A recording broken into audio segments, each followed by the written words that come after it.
Here's Scott checking make sure I'm not leaking. Power steering fluid. He swapped out my water pump yesterday because it was leaking, and he figured he'd go ahead and replace it before we were in an emergency situation. Yep. And so it's not leaking, right? It's not leaking. I overfilled the power steering pump a little bit. Uh-oh. So, he's used my turkey baster, so now he said he's going to have to buy me a new one because he's sucked up power steering fluid with it. We'll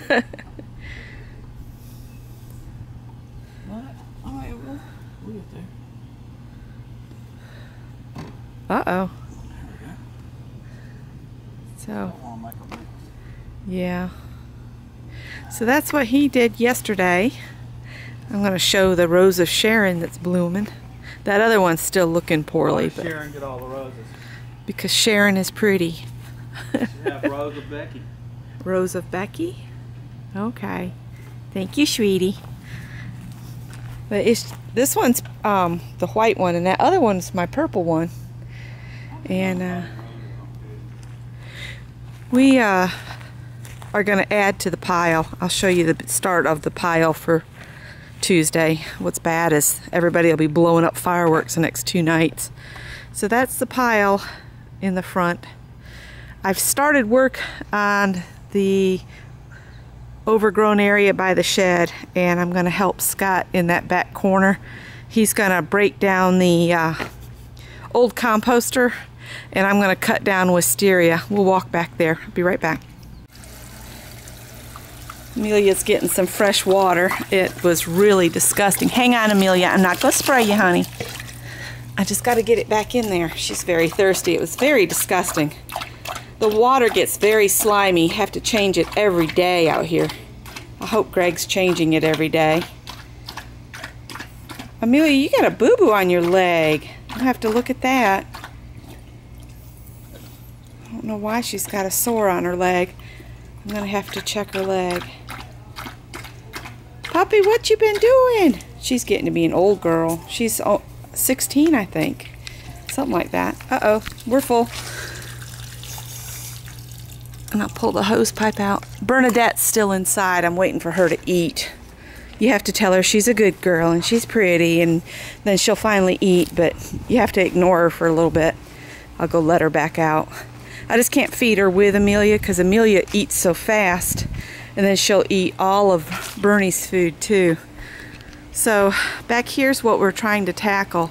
I'm going to focus on that end of the wisteria for today. I'm going to cut it off my clothesline and cut my French mulberry back, way back. I'm going to cut it down to like 18 inches above ground. I'm cutting off all this year's berries, but we need to get it to where we can get this all under control. I will walk you around back of this shed. Ooh. Oh, here, look here.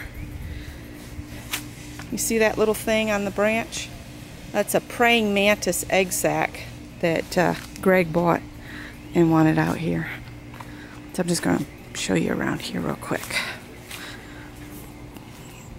Let's see, I got a little bit away from the shed, and I've got that stuff dying because every time it rains our cable gets messed up, and I think it's because there's a connector right there and it gets soaked with water. In fact, that little lock that's hanging down, that's our connection to the cable line. So yeah, so I started whacking this back here the other day, but I'm not going to do that today. I'm going to help Scott get this other corner. Oop, fresh doggy poo. Almost stepped in it. Need to come out with a shovel and get those all picked up too.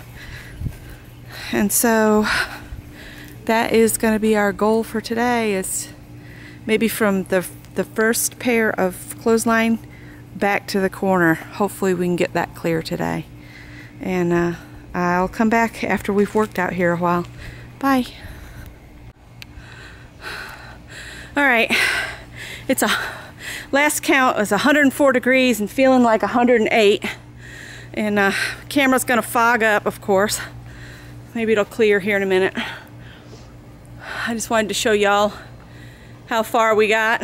Scott's taking the last of the old compost bin out front. It's just really humid. Sorry about the fogging up of the lens.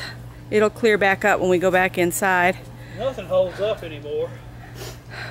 That compost bin, that's my new one. I put it in 20 years ago. Yeah, and he built it so well he couldn't hardly get it apart.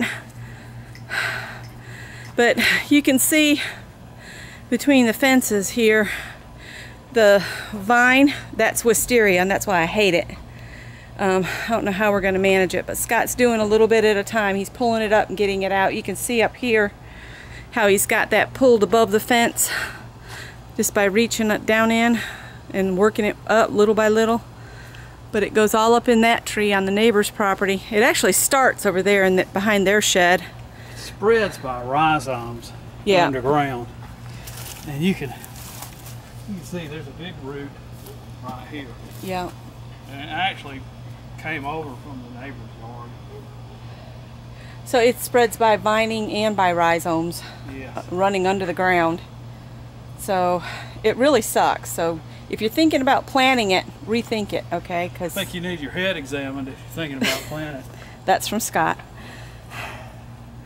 But all I'm going to leave in this bed here by our shed is the redbud tree, the Japanese yew, a couple azaleas, and then I can't remember what that other bush is. It's the green and yellow one that I started from clippings.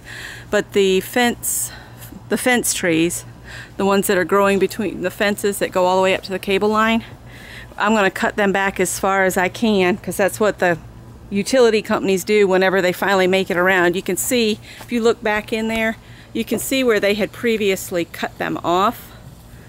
And we'll cut it down close to that and then drill some holes and dump some brush killer straight into it, into our drilled holes, and see if we can't just kill them all the way down. And the neighbor's dog's listening to me talk over here. But this tree right here with the heart-shaped leaves, that's the redbud tree. And I cut it severely back to get it to bush out to be more of a shade tree. So it's already been cut back once, and now it's got this nice branching. It is going to need some pruning to get rid of some of the lower branches. Oh, and I have some iris in here too that they don't bloom because they don't get enough sun. But you can see how that Japanese yew is just all in here. That's what that is right there. That's Japanese yew. And it's done really well, but it's spread a little more than I need it to. This French mulberry will come totally out.